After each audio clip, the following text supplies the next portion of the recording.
Hello! In this video, we're going to learn how to change Open Graph Image Webflow. First, click on Pages and find the Statistics pages. Once you're there, click on the Settings option. Scroll down until you see the Open Graph settings. Here you can change the graph preview. Start by entering the title you want for it. Next, enter a description that suits your needs. You'll also see an option to paste the URL. Before doing that, make sure to click on Save. Then, head over to Assets, where you'll find your image. Then hover the image, and you'll see 3 dots.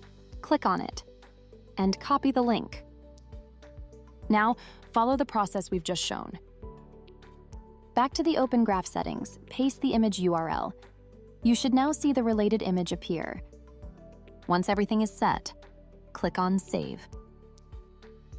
Thanks for watching.